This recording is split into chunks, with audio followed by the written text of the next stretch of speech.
오늘 우리에게 주신 하나님의 말씀은 열왕기상 19장에서 20장까지의 말씀입니다.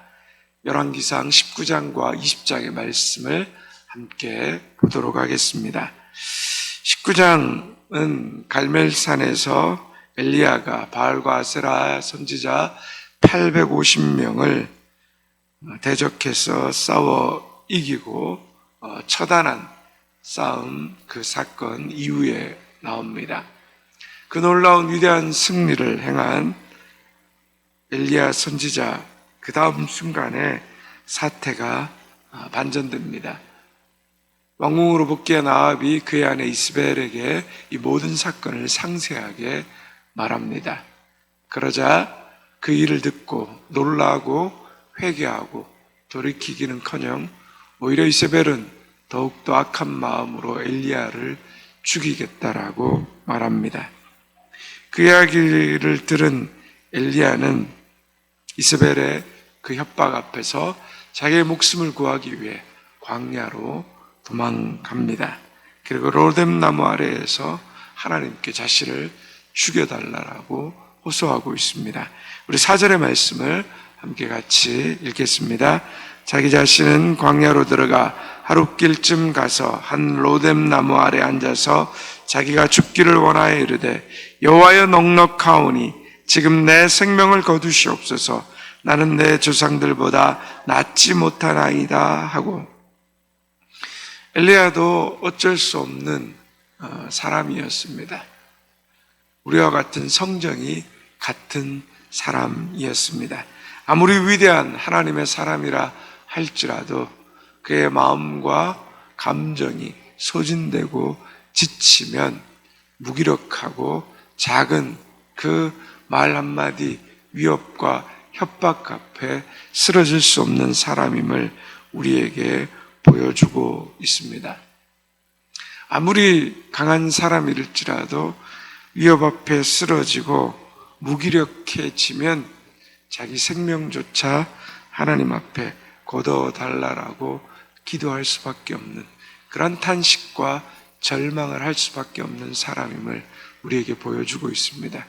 시편에서도 우리 다윗이 하나님 앞에 수많은 탄식시를 올리는 것을 보게 됩니다. 힘들고 지치고 절망 가운데 처하게 되면 하나님 앞에 탄식할 수밖에 없는 것이 우리 인간의 모습임을 성경은 말하고 있는 것입니다.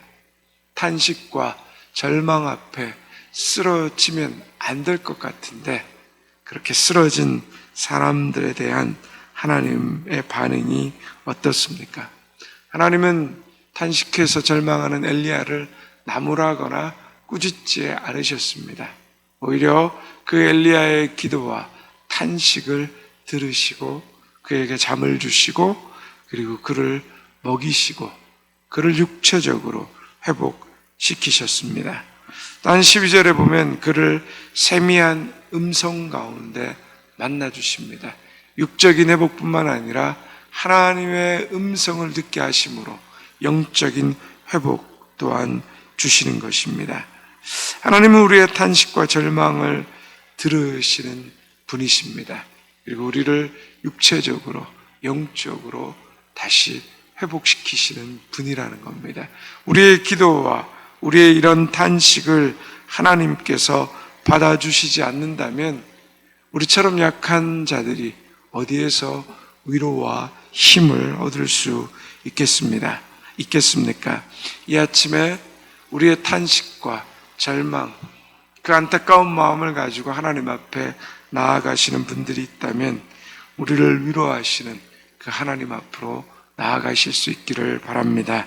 이제 엘리야를 회복시키신 하나님은 다시 그에게 사명을 주십니다. 15절에서 18절에 있는 말씀을 보면 엘리야의 그 사역의 현장을 이스라엘뿐만 아니라 아람까지 모든 사역의 현장을 확장시키십니다. 그리고 엘리사를 통하여 엘리야의 사역을 이어가시도록 하시고 예후를 세워서 바알과 아세라 선지자들을 멸하는 일을 계속해서 하십니다. 그리고 엘리야처럼 바알에게 입맞추지 않는 사람 7,000명을 남기셨다라고 알게 하십니다.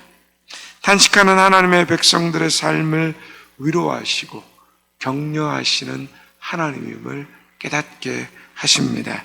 절망하는 하나님의 백성들을 신앙을 계속해서 이어갈 수 있도록 붙드시는 분이 하나님임을 알게 하십니다. 고통하면서 더는 못 가겠다고 도피하며 포기자로 보이는 그 하나님의 백성을 하나님은 다시 귀하게 쓰시는 분임을 깨닫게 하시는 것입니다. 우리를 위로하시고 우리를 세우시고 우리와 함께 하시며 우리를 계속해서 하나님의 사명 가운데로 나아가게 하시는 그 하나님의 이름을 찬양합니다. 20장은 아람 왕 베나닷이 북이스라엘을 침공해 아합 왕에게 항복하라는 이야기가 나옵니다. 아합 왕이 두려움에 떱니다. 그러자 하나님께서 아합에게 한 선지자를 보내요. 전쟁에 나아가라고 합니다. 아합이 묻습니다. 하나님 누구를 보내야 합니까? 그러자 하나님께서 15절에 이렇게 말씀하십니다. 함께 같이 읽겠습니다. 아합이 이에 각 지방 고관의 청년들을 계수하니 232명이요 그 외 모든 백성 곧 이스라엘의 모든 자손을 계수하니 7,000명이더라. 아마 지방 고관의 청년들은 지방 고관의 자제들을 말하는 것 같습니다. 그들의 수가 232명이었습니다. 그리고 일반 병사의 숫자가 7,000명이었습니다. 나중에 뒤에 나오지만 아람 군대 연합 그 군대는 자그마치 10만 명이 넘는 대군이었습니다. 수적으로 게임이 되지 않는 겁니다. 그런데 15절에 보면 희망의 단서가 되는 단어가 나오고 있습니다. 어떤 단어입니까? 바로 7,000명이라는 단어죠. 7,000명 하면 뭐가 생각납니까? 우리가 앞에서 본 것처럼 하나님께서 19장 18절에 보면 바알에게 무릎 꿇지 않는 사람 7,000명을 남겨두셨다라고 말합니다. 즉 7,000명이라는 숫자는 승리하는 하나님의 백성의 숫자임을 우리가 알 수 있습니다. 아합은 아마 하나님의 말씀을 듣는 과정에서 이런 하나님께서 승리를 주시겠다라고 말씀하시는 영적 감흥과 짜릿함을 경험했으리라 생각됩니다. 외적 상황과 환경은 도저히 이길 수 없는, 즉 골리앗 앞에 선 다윗과 같은 그러한 전쟁의 형국이었습니다. 그러나 어려운 상황에서도 하나님의 말씀을 듣고 순종하는 사람들은 영적인 경험을 통하여서 하나님의 도우심에 대한 확신과 은혜를 가지게 됩니다. 우리가 정말 어려운 고난 속에 처해졌을 때 우리가 하나님 외에는 다른 희망과 소망이 없다는 마음을 가지고 하나님의 말씀을 듣고 하나님의 절박함 가운데 엎드릴 때 하나님의 음성을 듣는 경험을 하게 되는 것입니다. 내가 너와 함께한다. 두려워 말라, 놀라지 말라. 나는 내 하나님이 됨이라. 내가 너를 굳세게 하리라. 참으로 너를 붙들어 주리라. 이 하나님의 음성을 우리가 듣게 될 때 우리는 새로운 용기와 희망과 위로와 능력을 받게 되는 것입니다. 이 약한 아합 왕도 하나님의 말씀을 들으려고 했을 때 이런 확신과 승리의 은혜를 더해 주시는데 하물며 우리이겠습니까? 말씀을 듣고 순종하며 하나님 앞에 엎드리며 그 하나님께 간구하는 하나님의 사람들에게 하나님은 응답하시며 힘을 주시며 위로와 소망과 믿음으로 승리할 수 있다라는 확신을 주시는 것을 우리에게 가르치는 것입니다. 그래서 어떤 상황 가운데 있든지 우리가 하나님 앞에 엎드려야 되고 하나님의 말씀을 들으려고 해야 하는 것입니다. 환경과 상황은 바뀌는 것이 없는데 하나님이 우리의 마음에 위로를 주시고 확신을 주시고 소망을 주시는 것입니다. 그러면 우리의 마음이 바뀌고 우리의 생각이 바뀌고 우리의 마음 가운데 하나님이 함께 하신다는 그 믿음을 가지게 되면 우리에게 처해 있는 모든 환경과 상황을 뛰어넘는 그 은혜를 우리가 받게 되는 것입니다. 그 하나님 말씀을 듣고자 하고 그 하나님 말씀에 순종하고자 할 때 하나님이 우리의 인생을 승리로 이끄는 것입니다. 1차전에서 이러한 하나님의 확신과 믿음을 가지고 전쟁에서 승리했습니다. 그러나 1차전으로 끝나지 않습니다. 패배한 아람이 돌아가서 26절에 보면 또다시 2차 침공을 해옵니다. 1차전 전쟁의 승리의 패배의 원인을 분석했습니다. 도저히 질 수 없는, 패배할 수 없는 전쟁에서 패배한 것입니다. 분석해보니 그들의 믿는 여호와 신 때문이라고 결론을 내립니다. 평지에서 싸웠어야 했는데 산에서 싸웠기 때문에 졌다라고 말합니다. 그래서 그들은 평지에서 이스라엘과 다시 싸워야 한다. 이스라엘 신을 이기기 위해서는 산의 신이 이스라엘 그 신을, 여호와의 신을 평지에서 싸우면 이기겠다라고 분석해서 전쟁하게 됩니다. 그런데 평지에서도 하나님은 그들을 물리치게 하십니다. 20장 28절의 말씀을 함께 같이 읽겠습니다. 그때 하나님의 사람이 이스라엘 왕에게 나와 말하이르되 여호와의 말씀에 아람 사람이 말하기를 여호와는 산의 신이요 골짜기의 신은 아니라 하는도다.